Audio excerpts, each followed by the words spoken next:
Capes on the Couch podcast is for entertainment purposes only. Dr. Issues is a psychiatrist, but he is not your psychiatrist and does not have knowledge of your individual situation. For any personal mental health concerns, please consult your own healthcare providers. For medical emergencies, please call 911 or the designated number in your area immediately. Remember that you are not alone and help is out there.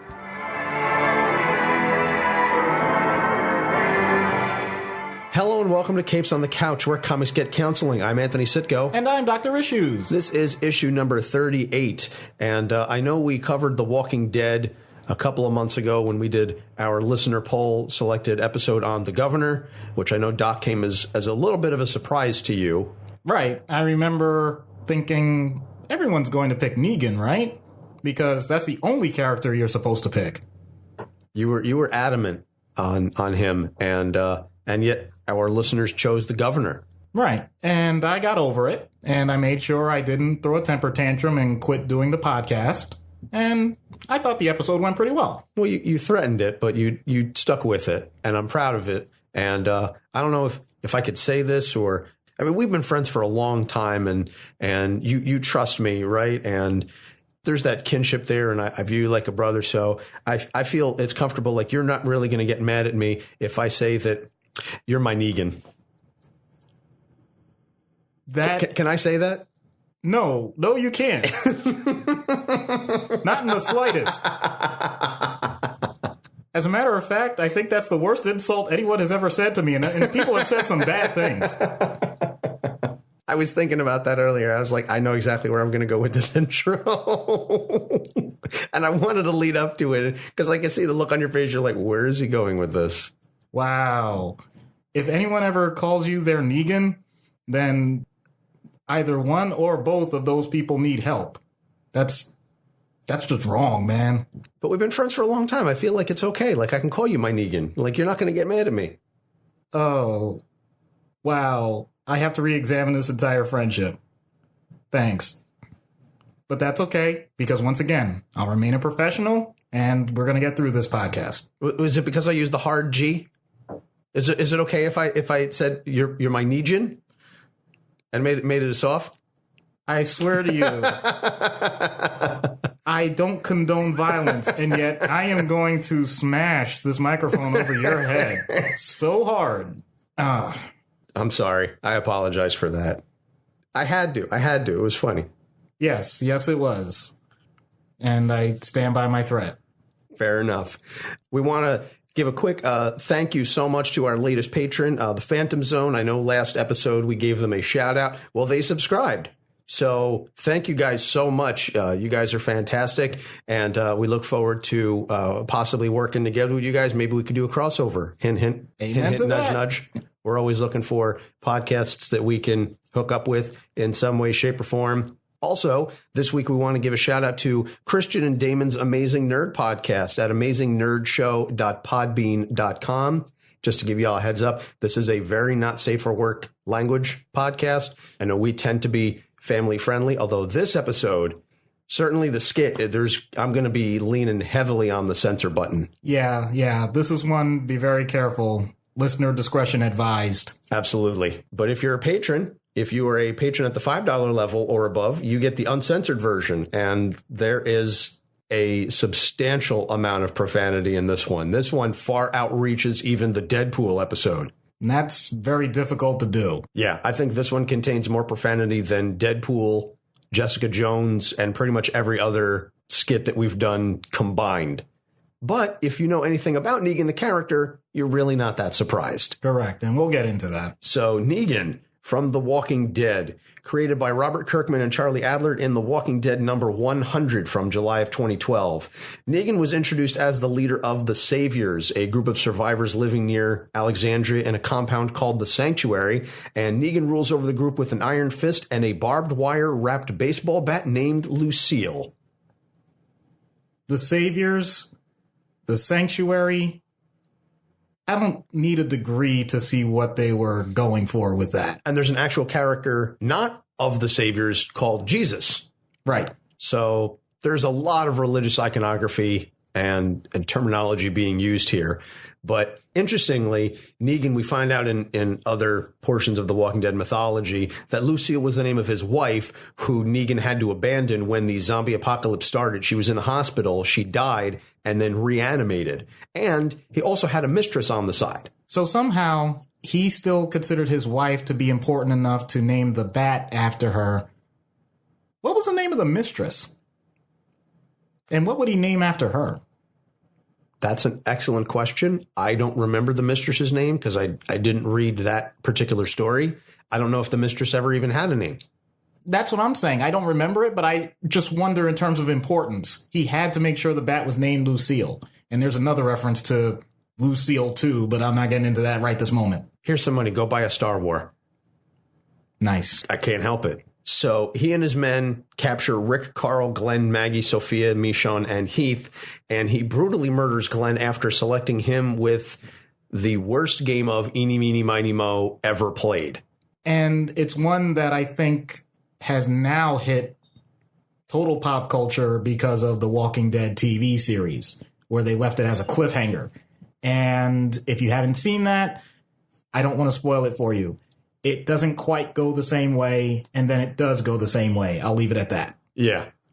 So Jeffrey Dean Morgan played Negan on the show, and I have not seen much of The Walking Dead, but the clips that I have seen with Jeffrey Dean Morgan, he really encapsulates who Negan is in the books. He just has an amazing swagger and charisma about him, which Negan absolutely does. And yet there's that sadistic side to him that carries through, and it's fun to watch, frankly. But that's the show. We're talking about the comics. So he takes a liking to Carl, Rick Grimes' son, after Carl sneaks into the camp and murders several of Negan's men with a machine gun. And then he brings him into the room and he makes Carl take off the bandage because Carl's missing an eye because he got shot through it. And we'll get into this a little bit later, but the interactions between Negan and Carl are very interesting. And frankly, some of my favorite moments in the Walking Dead comic series have been between Negan and Carl, because here is Negan, this heartless bastard of a man, frankly, and yet he is so enthralled with Carl, and he respects Carl.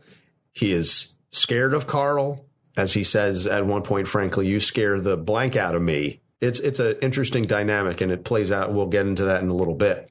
So it is discovered that Negan rules a harem of sorts with the Savior's wives, who must be loyal to him under the punishment of branding the husband. He takes a red-hot iron, and he just straight up puts it on the side of your face. Ask Dwight how that worked out for him. Yeah, that didn't go well at all. No. So he goads Rick into a standoff, which results in several Saviors dying and Lucille getting damaged, which he did not take well. Negan does escape, but he tells his people that they will go to war with Rick's group.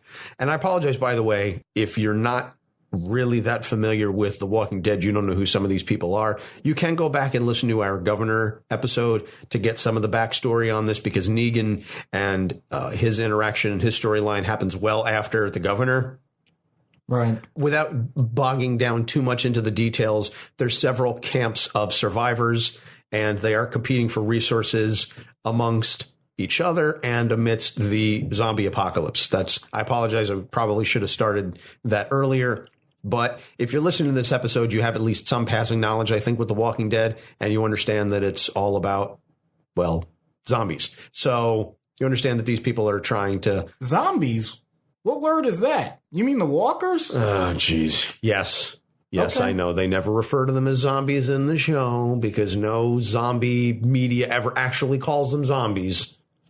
Who started that? I don't understand that. I never have, and I never will. Okay. I don't understand why that's a taboo, because it seems that way. Like they go out of their way never to mention that term.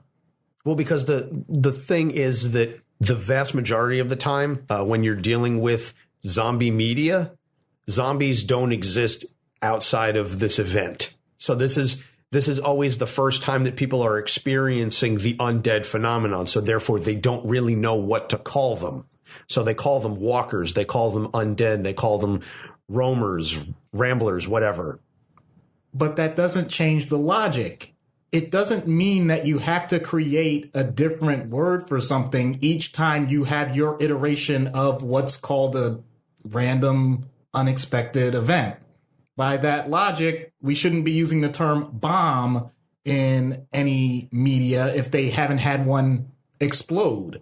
They would use different words. They could create their own language. That's true for anything. Why is that specific to zombies? I apologize for the tangent here, but that is something that's kind of a pet peeve of mine. So the fact that it was brought up like that by me was intentional.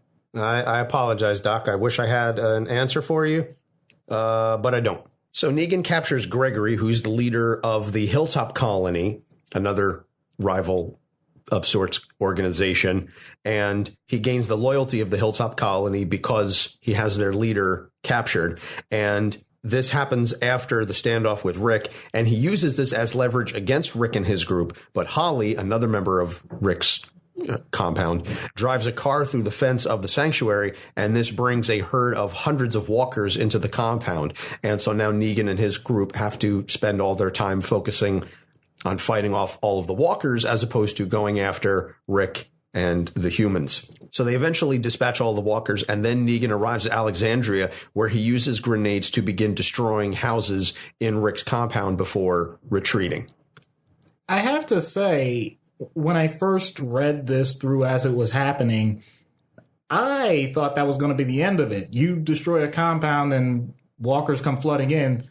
Up until this point, that was usually the sign we're going to move on to a different arc. And the fact that they took care of business and came back harder, I think was really impressive because it gave a lot of credence to Negan as a boss. In other words, he didn't just talk about it, he brought it, and he kept bringing it, and he would bring it to his last breath. Yes. Usually if the walkers overran a compound, that typically meant throughout the history of the book that we weren't going to see these people anymore. They weren't really going to be thought of, that they weren't going to be a threat, but not Negan. No, sir. So he comes back and he is angry. So he then launches an assault on the Hilltop Colony where he wants a showdown with Rick. During the fight, Rick is hit with an arrow that Negan thinks is covered in zombie guts because, side note, Dwight is basically his second in command. Dwight, his wife, whose name I don't remember, Sandra, maybe? She was Negan's first concubine, as it were, and he acts very loyal to Negan, but Dwight has secretly been cooperating with Rick and the other communities to take over Negan and take him down. And so Negan says, let's cover our weapons in zombie guts because even if they don't die, if they get hit with them, it will give them fever and they will eventually die and then reanimate. And that's how you kill them from inside. So he tells Dwight, cover your arrows in zombie guts. And he sees an arrow hit Rick. And he assumes, all right, that's it. Rick has been taken down because Negan's thought is, I will take down Rick and then everybody else will fall into line because I just have to take out the leader. Well, Dwight didn't actually cover the arrow in zombie guts because Dwight has been in cahoots with Rick the whole time. And so he turns on, he does a heel face turn, if you will. If you want to use some wrestling terminology, he does a face turn. So he does hit Rick with an arrow, but it's not lethal. And this sort of surprises Negan. And then Negan has a sort of an epiphany during a discussion with Rick, and he realizes that Rick has been right all along, and his methods have not helped the survivors that he thinks he's helping. Well, Rick slits his throat, but he doesn't kill him. And he captures him and leaves him in a jail cell. So then there's a time jump, and it's like 2 years later, and we see Carl going and talking to this person who we don't know, and it turns out to be Negan, and it's revealed that Carl has been making regular, frequent trips to the jail cell to converse with Negan. So they are friends, even though Carl still wants to kill him. Right. For everything that he did. He does not forget what Negan did to get him to this spot in the first place. He is willing to converse with him, but he still wants to kill him. But he won't, which I think is a testament to Carl's strength. Well, I think he also has that example from Rick. Rick definitely wanted some level of vengeance and acted out the way it was portrayed, I think impulsively, but was able to rein it in. He had every intention, in my opinion, I am not claiming that this is canon. In my opinion, he had every intention of killing Negan, and at the last moment, because of who he is and the motivations he has, he decides not to and lets it go. Carl, very similarly, has a lot of reasons to harbor something against Negan, but also has to respect his direct experience with the man that he didn't kill him when he had every right to. So, turnabout's fair play, I guess. Yeah, we're going to get into that in a little bit. But like I mentioned earlier, Negan's relationship with Carl is very interesting because Negan returns Carl to Rick unharmed. And Negan basically says, look at this. I love the way he does it because he says, wait until you see what I did to your son. Rick attacks him because he assumes that Negan hurt Carl, because at this point we've been shown no reason to trust Negan or that Negan is anything less than a scummy person. And Rick attacks Negan. Negan, of course, gets the upper hand and has Rick at gunpoint. And then he brings Carl out to show him, I did nothing to your son, and I knew you would react that way, and you just proved my point. Negan is nothing else if not a cunning son of a 66. There's actually a term for that, what he just did. Projective identification. He knew ahead of time that Rick was his enemy, and therefore his enemy is going to think that he's doing nothing but bad things. And because of that, he's going to give his enemy the opportunity to show that he thinks he's doing bad things. And it played out exactly the way he wanted. The problem, of course, is you, SOB, you just messed with another person's emotions intentionally. Usually it's not intentional. We're talking about relationships where people are doing this subconsciously. He did it on purpose. That is brutal. Yeah. I mean, you got to give him credit. It's brilliant. But from a strategic standpoint, it's brilliant. It's a also very, very messed up thing to do, and you should totally not do this. Correct. So back to Negan. He's released by Brandon, who's a member of the community who doesn't really trust Rick and wants to see Rick and his leadership subverted. And they infiltrate the Whisperers, which is another rival community. Negan kills Brandon and then goes on to the Whisperers by himself. He gets the leader, Alpha, to trust him before he kills her and decapitates her. And then he brings Alpha's head to Rick as a gesture of goodwill. And he says, look, I've been in jail a long time. I'm not the person that I was. You should trust me because I just took out the leader of the people you've been fighting with. Doesn't this prove that I'm on your side? Rick doesn't fully trust him, but he does give him some measure of freedom and uses him as a soldier against the Whisperers. And then he says, I'm not going to confine you anymore in the jail cell. I'm going to give you food and supplies, and you go get your own outpost. You can't stay here with us, but I won't kill you. You can go and see if you can survive on your own. And we haven't seen or heard from Negan since then. That's almost biblical, almost like Cain being sent out to the east of Eden. Ooh, I like it. I like the reference. Just a thought off the top of my head. Did not have that planned. No, that's excellent. And I think it's very indicative of some of going back to what we were saying earlier with some of the religious themes and the methodology and the iconography. So moving into the issues, the first thing I want to talk about, Negan is very misogynistic, but not in a violent manner. One of the main rules in the sanctuary amongst the saviors is we don't rape. He stops one of his men from raping another woman. He says repeatedly that all of the women that are his wives are there voluntarily. And I put that in quotes because there's definitely some psychological manipulation going on, but he never outright abuses them. He did have a mistress before everything went down. So he's not exactly the most faithful man when it comes to female relationships, and he doesn't view them with a level of trust and respect. He doesn't have a very high opinion of women, but he's not willing to physically harm them because he understands that by and large, aside from like Michonne and a couple of other women, that he can just physically overpower them. And I don't think, as horrible as it is to say, I don't think that's fun for him. Okay. So, Doc, if you want to unpack that just a little bit. Negan clearly has the ability to charm himself into relationships, not just sexual or physical, but actual friendships. And that's shown multiple times throughout the comic run. The idea, though, related to his inability to have a respect for women outside of their sexuality is fascinating. One of the lines was, the best way through a man is through his vagina. That's the terminology that he used. And the reference is not that men below him are effeminate. That's not the case.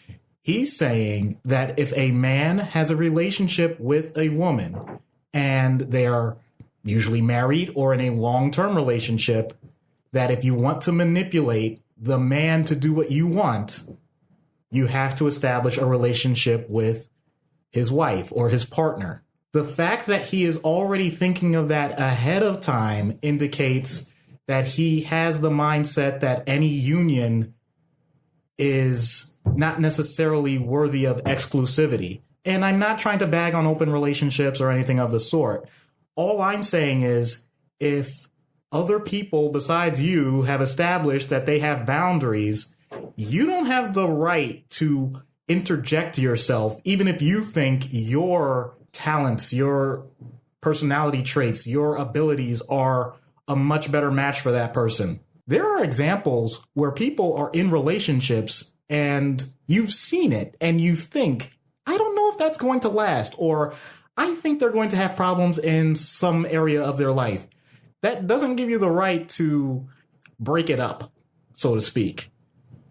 So Negan has created this caste system where, because he has a position of power, he allows himself to interact with anybody on any level, especially females, and interject that level of power regardless of if they wanted it to happen or not. So no, he doesn't physically rape them, and it's not an issue of direct domestic violence, but he's planting the seeds of discontent.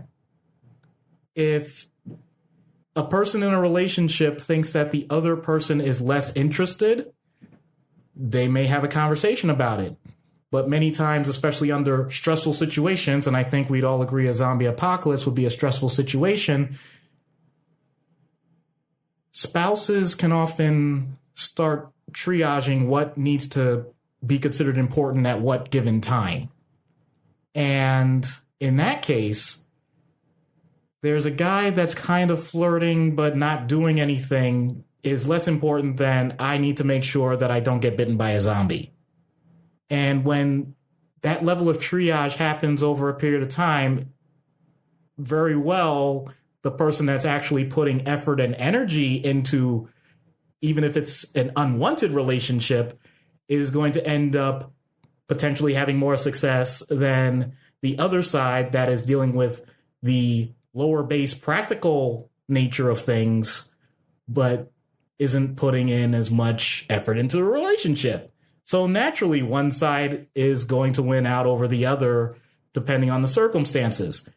Negan has done some very horrible things, but he also has shown that he can be very compassionate to someone that he cares about. And if he cares about these women, then he can show them the type of compassion that someone who he has already made a subordinate and is doing a lot of other things that aren't exactly glamorous and making them look bad to their own spouse. So it just creates this cycle where he gets to feed into his system all the things that are great about himself and why people would ingratiate themselves towards him, and make sure that his subordinates are always kept out of the fray, but surviving. And also we know what the challenges are to even changing the dynamic. They get burned. I mean, we use that term when it comes to relationships, but not like this. Yeah, that's the thing. He definitely turns the men in the sanctuary into almost cuckolds, if you will. He's cuckolding, but as the third party, that he's debasing the men and then saying to the women, look how great I am. You should want to be with me. because if you come with me, if you submit yourself as my wife, you get all of these privileges. There's a point system that's apparently involved, and you don't have to work anymore. And he makes them parade around in their underwear. He very much enjoys having the sexual power. He doesn't beat them. He doesn't rape them. But in all other forms, this is definitely an abusive relationship. But he definitely cuckolds the other men in the sanctuary for the women that he chooses to be with him.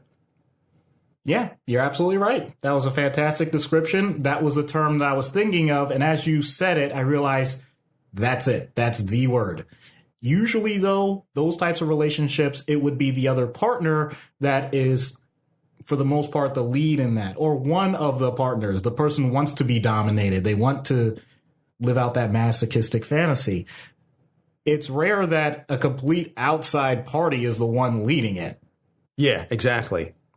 Usually the cuckolds approached the bull, so to speak, to use the terminology within, not the bull saying, I'm going to dominate your wife and you're going to watch and enjoy it, or not, as the case may be. Right.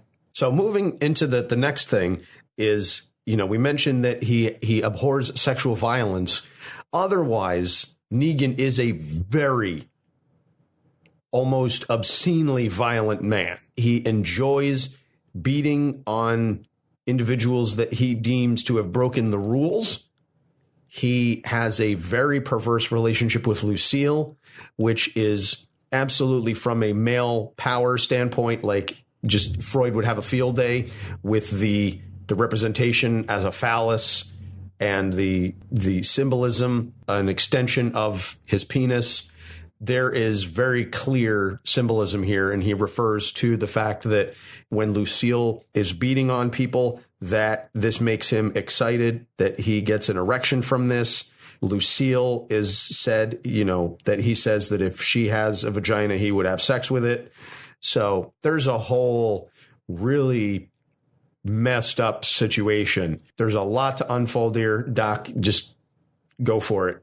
It's amazing because you stole my thunder, not intentionally. I don't mean that in a negative way.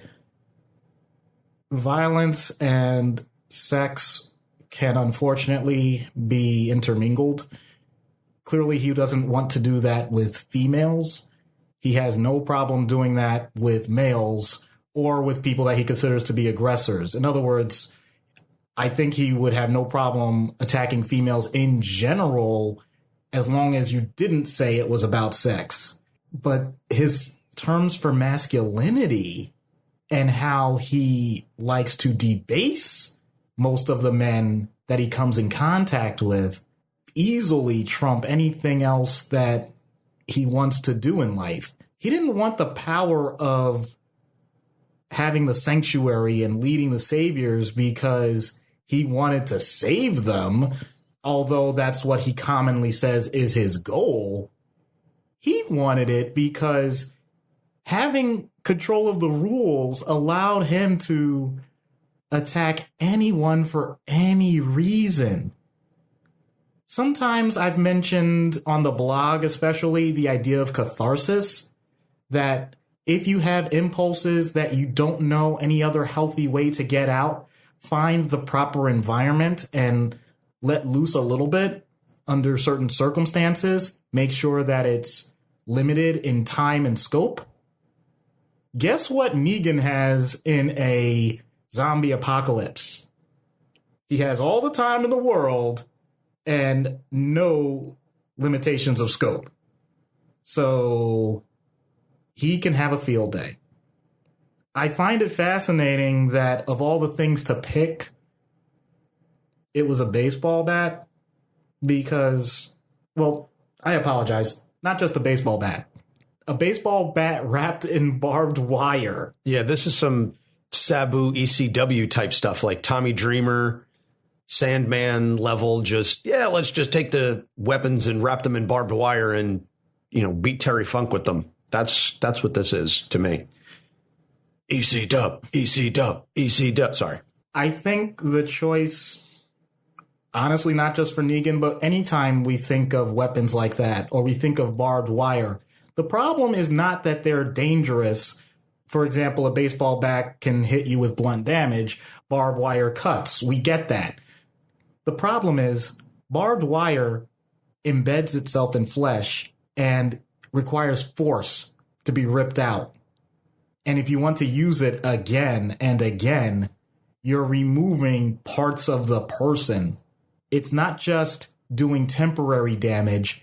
It's doing lasting damage that is going to leave very visible scars that the person, depending on when they were hit, is going to have to explain. Or they simply won't survive. But the type of death that they have is excruciating, and it's incredibly visible. So it's not just that he's hurting people. It's not just that he's killing people. It's that he's putting on a show with it. So you have the impulse to act against others. You have the impulse to fantasize sexually about it. And you have the showmanship of it. Combine all of those and place it in a position of power. I think you have one of the most intimidating characters you can get without a superpower.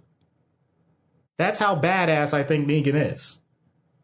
He's able to do it from a mental standpoint with people that he doesn't want to touch, and he's able to unleash the other side from a physical standpoint and bask in the glory of it. This man gets to act out everything in every facet of his life and do it with the final layer for the good of other people. Are you kidding me? What else is he going to think about? What does he have to change? What does he have to adapt to? There's no need for growth. There's no need for discussion. There's no need for debate. He's got it all. Or he thinks he does. Until he's challenged about it. But he doesn't like that. No. So that segues very nicely into the last issue, which is he has a very unique honor system. And that is something that, from a psychological standpoint, I think separates him from a lot of the other characters, the other, I guess, bad guys, quote unquote, in the Walking Dead universe, the other leaders of rival tribes and so on, certainly as compared to the governor. He does have this honor system where I think it stems from the manipulation, but also it comes from a scarcity mindset. And this is something that I know you'd mentioned when we were prepping this, the notion that if you have it, I don't, and therefore I need it because I need it for my people, quote unquote, for my people. How sincere that is, I don't know. But we see the way that he treats Carl. And again, the interactions with Carl, he makes him remove the bandage when he first gets there. He makes him remove the bandage and he looks at the eye and he's fascinated by it. And he's like, oh, my God, can I touch it? And Carl, who to this point, to his credit, has been very, I'm not afraid of you. I'm going to kill you, et cetera, et cetera. This makes Carl break down and cry. And Negan immediately backpedals. He's like, oh, I am sorry. I didn't know, I didn't want to upset you. I don't know how much of that is psychological manipulation, how much of that is sincere. He doesn't always realize the impact that his words have on others. But I think at least as far as kids are concerned, he has a little different mindset that he's not really going to try and manipulate children or innocents. I'll put it that way. I think that's the key difference. He doesn't go after innocents, but he also recognizes that Carl is not innocent and he respects that. But by the same token, he's afraid of it. There's a lot to unpack there. But if you could, I don't know what you want to say about his honor system, so to speak, that, again, he doesn't rape. He respects Carl. He does these things. How much of it is out of manipulation and how much of this is out of some warped internal code? That's a great description of it. I was going to say it's cultural customization. He's allowed to shape society how he wants, and therefore there's only one real creed that anybody needs to know, and it's because Negan says so. You don't need to know the details of why or how he came to the conclusions that he has about the rules for the sanctuary, but you darn well better respect him if you want to live. Fair enough. You mentioned the innocence. I think that does play a huge role in it. We have no knowledge of specifically where the cutoff is. In other words, I don't think he has people show their ID indicating how old they are before they can get branded or get their face crushed in. But you'd like to think if he sees a newborn infant, he won't do anything. But if it's someone that outwardly attacks him, he'll probably have some sort of limitation on them. The problem comes in because he knows the rules better than anyone else. And I personally don't think he ever codifies it in a way that people can understand. He knows it very well. Others outside of it don't. And other people are slow to pick up on it because it's so debased. It's so barbaric. So when he interacts with someone like Rick or anyone affiliated with him or any other faction, it's out of left field. They don't know how to approach it, but he expects everyone to know how to approach it because it's his rules. He can't see outside of that. There's no other set of rules that would work in this circumstance, and therefore, how could anybody come to any other conclusion? It's beyond him, despite the fact that there's evidence otherwise. So he ends up using the excuse that the world around him is collapsing, and therefore, because he has a system in place and that system still exists, it's the best system possible for everyone that's around. It's a tautology. Exactly. So my system works because it's my system. Yep. That's all anyone needs to know. Once again, if that's the case, we've noticed that he doesn't really have massive layers of his hierarchy. There is a hierarchy, but it's not like a military system of ranks through 14 levels or whatever. It's basically the people that are super close to you, the people you get to have sex with, and everybody else. It's a huge drop. So when you talk about the idea that you have to take care of everybody else, let's be realistic. Who does he want to actually care for? He wants to care for himself. He wants to care for the people that are close to him. He wants to care for his wives. Does he really want to care about or care for any of the other people that are so far beneath him? I don't think there's evidence of that other than they are alive. Other than they're alive and I need them to continue doing the stuff for the community so that I can continue to rule. Correct. It's a utilitarian mindset to the extreme. Right.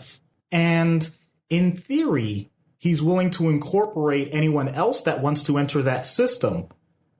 However, this isn't a rank and file hierarchy where you can advance very much. If he picks you out, and more than likely if he's picking you out, it's because you did something spectacular. So I guess there is some part of a meritocracy there, but it's usually going to be in some perverse way, like what he did with Carl. You get the honor of having me interested in your deformed eye. You get the honor of being my right-hand man to make sure that everything gets covered in zombie guts. You get the honor to have sex with me. That's it. If you don't fit in any of those categories, you get to come in and hear how great I am. That's it. And work for me and give me half your stuff. Well, hey. And I let you live. Hey, what do you expect? It's his way. There is no other way. That's it. Yeah. It's literally my way or the highway. I guess what really disturbs me about it is the second that anybody that was considered a leader interacted with him, he didn't approach it from the idea that they could join up. He didn't approach it from the idea that he could learn from them. They were an immediate threat.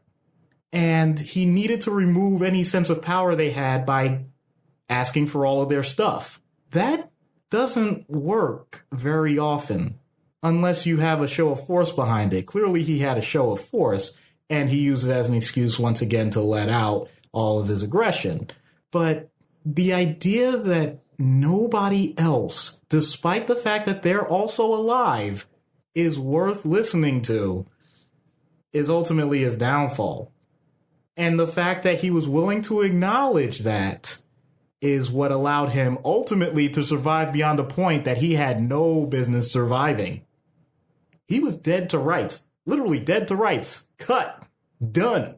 But because the other people that were around him made a conscious decision to look at things in a slightly different way, he ends up alive. Yeah, Rick said to him, "You are the stupidest effing person still alive," after he has him beat because of his obstinance and the fact that he refuses to acknowledge that there could be another way and that Rick represents that other, better way. Even if it weren't better, just the fact that it was different, Negan takes that as a loss. And we know how someone who's so focused on aggression, what they think of a loss. That's not a loss. That's almost the equivalent of death. Yeah, that's a challenge. And they don't respond well to those. Yeah. Moving into treatment. This is, like we did with the governor, it's very difficult to go to an in-universe treatment option because if you are surrounded by zombies and your primary focus is survival, which, to Negan's credit, he understands, you're not really going to be too keen on sitting down with a mental health professional and trying to get better. It's about, can you help me live? But in universe, to the extent that you can, and without repeating too much of what you said about the governor, have at it, Doc. I thought about this ahead of time. With the governor, I'm sure you did. With the governor, I pointed out that I would do my best to try and ingratiate myself into his system and become one of his lieutenants, thereby gaining access to how he thinks overall, and slowly over time seeing if I could help him make adjustments that are better for society at large and also for himself. I would not dare do that with Negan because the risk compared to the governor, to be honest with you, is far greater because at least with the governor, it would be fairly swift. Hey, you're betraying me. I'm going to kill you and you're done. Okay. As opposed to Negan potentially coming up with something else that's way more brutal, lasts a little bit longer, hurts a lot more, incredibly agonizing. I don't want to go through that. And he doesn't have the type of system that would allow me to just kind of work my way in slowly and learn the nuance, because there really isn't nuance. And I can't, well, I guess I could, but I wouldn't change my gender and try and seduce him. So what I would have to do, I think, would be trying to establish treatment with Dwight or establish treatment with Carl, because especially Carl would work because I think he could respect a young man going through a lot, might need someone else to talk to. He may not like it, but I think he could understand the concept and let it go for a little while. And this is where this gets incredibly manipulative, and I do not recommend anybody else do this in real life. This is why this is a in-universe comic fantasy. I would do my best to have Carl as a true psychological mole. I don't need him to be a professional therapist, but I do need him to be what I would call peer support, and that is something that's real. A peer support person is someone who has acknowledged the diagnosis of some mental health condition, and while they've been working through it, they found such benefit and found such structure that they want to continue to help others who have had similar experiences, and they actually make it a part of their occupation. Our hospital system, the one that I work for, actually has peer support in multiple facets, and I can tell you, it does wonders. Because having someone that has something much more relatable personally, as opposed to a outside professional saying something, can be infinitely more powerful. So if I could establish that with someone like Carl or Dwight, I think the greater candidate is Carl, because of the direct history of how he was able to get to Negan in the first place. I think we could see a little bit of change that way, because I think Carl could have those types of conversations without an immediate backlash. And there is the slight chance that Negan would have an improvement way faster than what we saw in the comics. Interesting. So Carl would be your inside man. Yep. Huh. All right. Now, out of universe, I don't know where you would begin to draw a corollary to a real life individual. Suffice to say that I think this person would probably be under some form of law enforcement observation. I know that you work in an emergency unit and you have seen a lot of very dangerous individuals. So I am going to assume that you have some form of real life experience firsthand that you can draw upon. Allow me to say that any person that exhibits that level of violence, whether it was calculated or in an altered mindset, safety remains the number one problem. So the first thing is making sure all of the people around that individual are safe.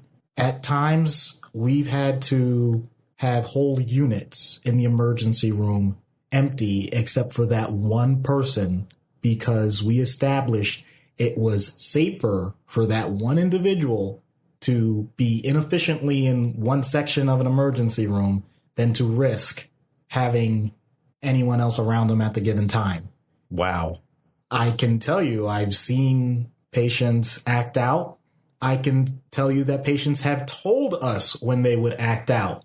Those are the best situations because we're able to act before anyone gets hurt. I am not going to be ashamed to say that we look towards medication to at least let them calm down, let them rest, because the intensely agitated feeling of wanting to act out but can't, and you have no other recourse, can be disturbing for any person. They're actually suffering. It's not enjoyable. I know that it's viewed that way at times for these characters in the comics, but in reality, it's rare that anyone would actually say they relish feeling like they want to be violent and they want to act against another person, unless they think it's a matter of pure vengeance or retaliation or justice or something like that. But most of the time in the ER, that's not how the person's feeling, because we're complete strangers. We didn't do anything directly to them.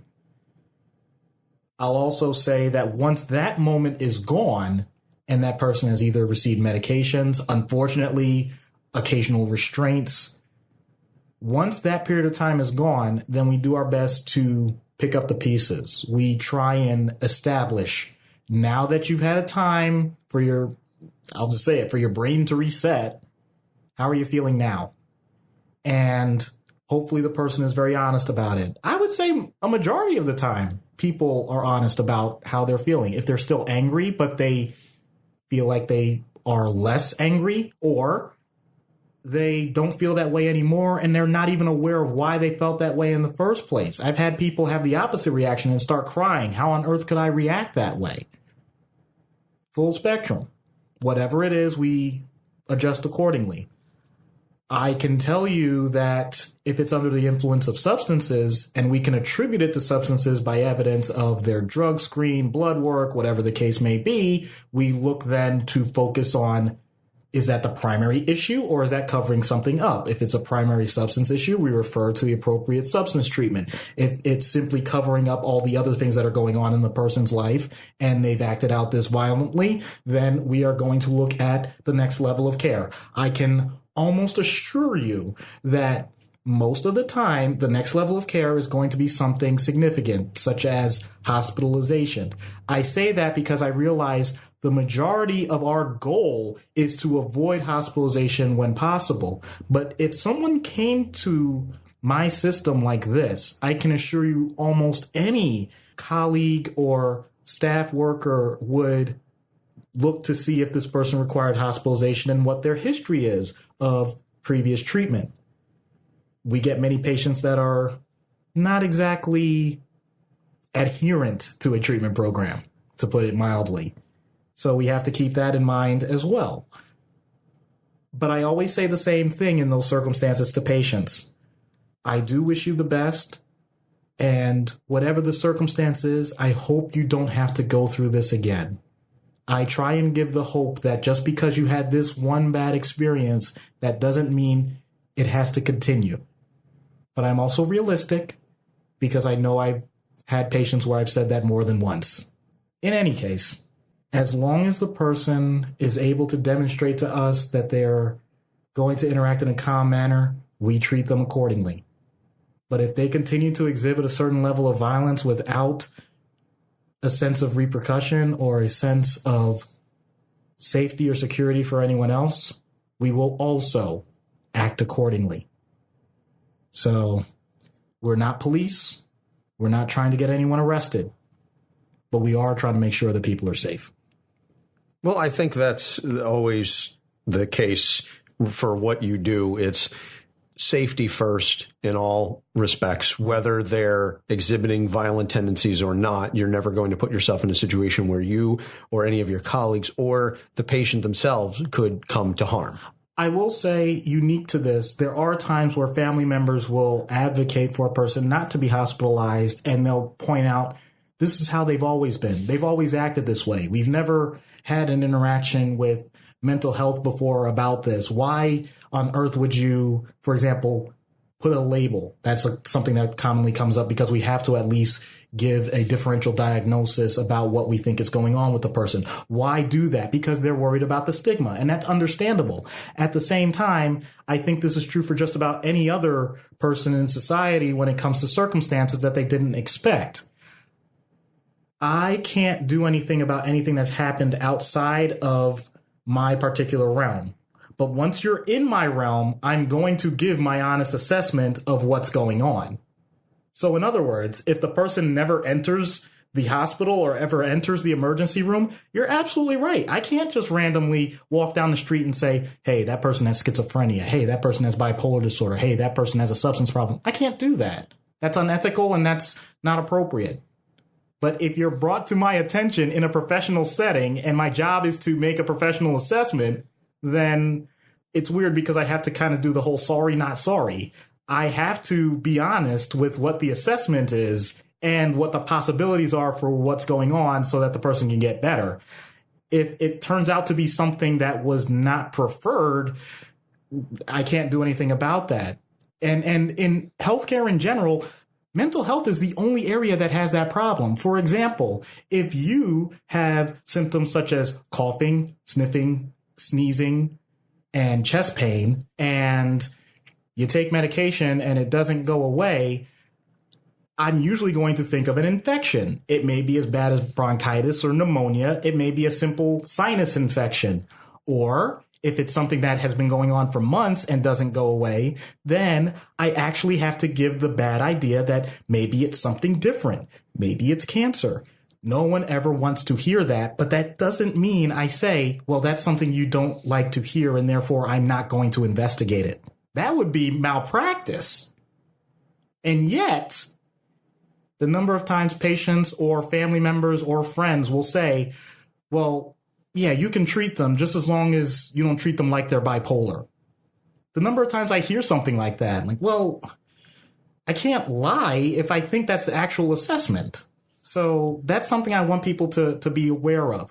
We're not trying to do these things to give horrible labels like a scarlet letter. We're doing this so that people have the knowledge that is necessary for them to live the best lives they can and to deal with things the best way they can under the timeline and circumstances that are appropriate. And that's one of the reasons why we do this show, to destigmatize mental health and to remove the negative association about the discussions, because as you said, when it comes to mental health, it is very unique in that no one's going to shame you if you are injured with a physical malady and you go see a doctor, but everybody has depression. You just deal with it.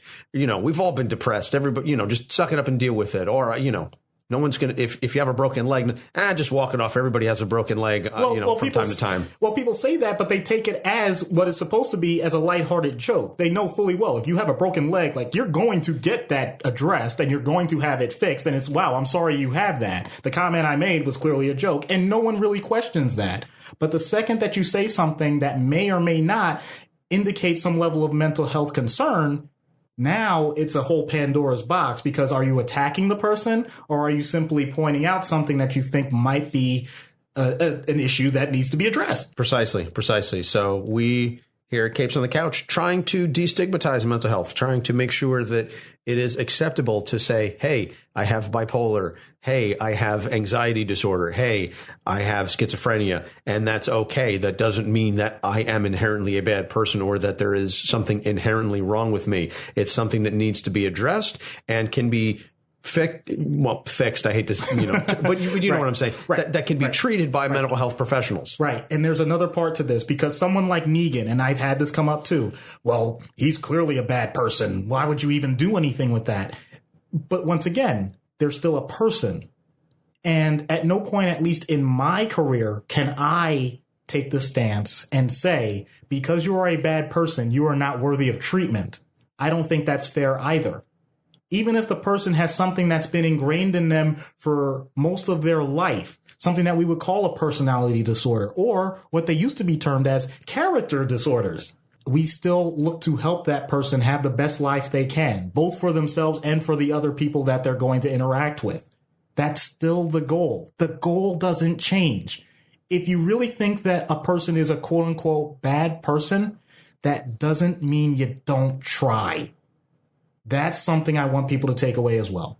Because someone like Negan, if you've ever had an interaction with someone that you really do think is a Negan, and I promise I won't actually hit Anthony over the head with the microphone for what he said at the start of this, I promise you, at some point and in some glimpses that you may not even ever get to see, you'll find that they can be just as compassionate as Negan was to Carl. Very, very well said. Thank you. So now that we've determined that Negan isn't actually a bad person, he just has a lot going on. Let's unpack that. By the way, and again, I just want to reiterate, because it's something we didn't really mention in the episode proper. Negan has a propensity for foul language, unlike any character that I've read certainly in the Walking Dead universe, and unlike pretty much any other character I've ever read in comics. And so what you are about to hear is authentic Negan language. So listener discretion is advised before we get Negan on Dr. Issues' couch. Hello, Negan. I'm Dr. Issues. You. That's actually not surprising. Where do you go after that? My foot goes up your ass, and I go out the door. Well, we can avoid spoilers here. That's not happening. So you want to try this a different way? What, do you want me to apologize? You'd have better luck sucking your own cock. I've done this dozens of times now, and you're the first person to not even come close to attempting niceties. And if you're this hostile towards me, for once, I think we should just jump straight to medication. And before you even ask, I have no idea if it's going to help, but at least I know I'll sleep better. Is that how you operate? You drug people who challenge you? You can't control me, so you'd rather have me like those walkers, brainless and docile? You're better than that little piece of Rick. He thinks he's so high and mighty. Oh, but how many people has he gotten killed? I protect my people because I give a shit. Oh, and in case you forgot, you. Interesting. You criticize other people's aggression towards you, and yet all evidence points to their aggression as a response to your initial aggression. So you attack, and someone like me defends. In the case of someone like Rick, ultimately the defender did it better. I'm willing to talk to you about that, and I don't even have to say you back. I do what I need to for my people. We have rules. The rules keep us alive. I don't like with people, but they test me, and I have no choice but to keep them in line. I'm really very reasonable as long as you obey the rules. And those are the best rules you can come up with, huh? How long did it take for you to make those? How many revisions did you do? Whose input did you seek? Look, Dwight was the one who started the colony. I just made it better. And who can take umbrage with the rule like don't f***ing rape? I think that's a pretty f***ing stand-up thing. All my wives are there voluntarily. I don't f***ing make them f*** me. Who the f*** do you think you are telling me how to run my f***ing compound? Interesting again. Somehow you think I'm telling you what the right rules are. I'm asking, what's your process? Okay, so any variation or looking under the hood of the engine makes you incredibly squeamish. I wonder why that is. Because second guessing leads to shit going wrong. We have rules in place to keep people f***ing alive. It's not that hard. You seem to be a pretty f***ing smart guy. It's pretty goddamn basic. Follow the rules and you live. Break them and you get f***ing punished. Do you have kids? Absolutely. Then you know you have rules. And if the little shit step out of line, they get punished. I f***ing love kids. And they love me. That little Carl's one scary motherfucker. Have you seen him? I mean, he's missing a whole goddamn eye. You can look right into his f***ing skull. That's pretty f***ing awesome. Okay, so what kind of punishments do you do with Carl? And I'd like to think you keep the system, with everyone having to follow the same rules instead of playing favorites. You need to keep kids alive, right? You ever put a bat to their skull? You ever burn them? You ever kill them to prove a point? I came real close. That kid killed a bunch of my f***ing guys. He made me drop Lucille. She doesn't like being on the ground. It's like the flag. It's a f***ing respect thing. And Carl was more useful to me alive because it was leveraged against his f***ing old man. The worst thing I ever did to that kid was make him sing me a goddamn song.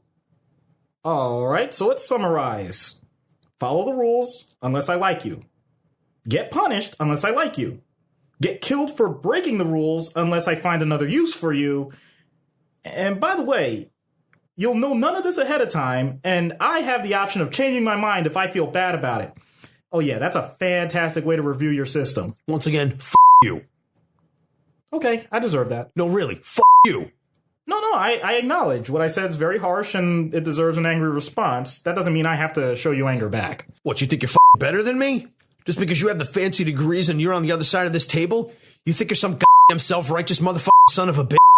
I have the responsibility of keeping multiple people alive from having their faces eaten off by undead walking motherfuckers. How many times do I have to get it through your thick fucking skull that I did what I had to do to keep my people surviving? It's not easy, but someone has to fucking do it. Might as well be me. If you let us with your happy pussy question the rules bullshit, we'd be fucking food for the walkers by tomorrow. Survival doesn't care how fucking nice of a person you are. The walkers don't go after assholes and leave the happy fuckers alone. They want to kill you and eat your goddamn body. It's us versus them. There's no time for your namby-pamby bullshit.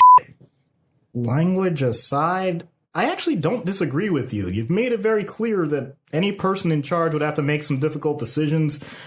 And yeah, there are going to be casualties. Okay, clearly, I'm an outsider in this, but I want to let you know that from my observation, the circumstance changed from us versus them to us versus us. They were put in the background. I can understand under those circumstances why you view your choices as mere, casualties of war. My thoughts are merely to, reevaluate the battlefield. You are a fucking outsider. Maybe if you were one of the saviors, you might be useful. I'd find a place for you to help, but you'd be crystal fucking clear about who's in charge and what the goddamn rules are, or you'd be left to fend for yourself. Which means we'd be fucking up your corpse in a day or two after the walkers get done with you.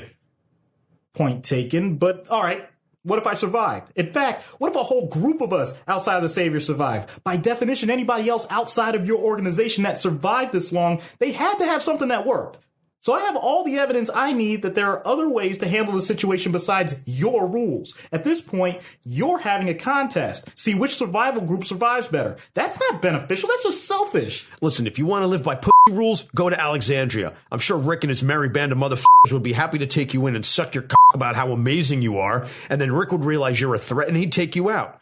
Or you can come with us, accept who's in charge, and live a happy fucking life. Or take your chances with those hilltop fuckers. I own Gregory. I slid my right down his throat, and he was fucking grateful for it. Take your pick, Doc. Which group do you want to live with? The one who makes you feel a tingle in your pussy, or the one who keeps the walkers from chomping on your fucking intestines?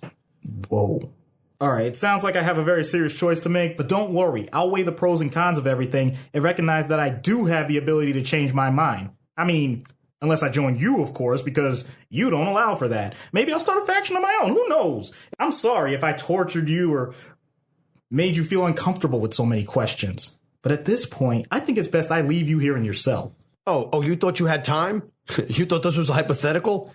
You need to make your choice before you leave this fucking cell. Because if you turn your back on me, my people will come. And when they get me out of here, I won't slide my dick down your throat. I'll slide Lucille right up your fucking ass. And you won't thank me for it. Well, I never said yes to threats, so my answer is mine alone, and I'm definitely leaving now. Hey, Doc, before you go, one last thing. What's that? You. I'm so glad we don't have to deal with the FCC, because they would have a field day with that session. Well, I mean, as long as we had it on HBO or cable or something. Yeah, but still, I suppose, yeah, you're right. If it was on HBO, but I mean, he's an angry dude. Yeah.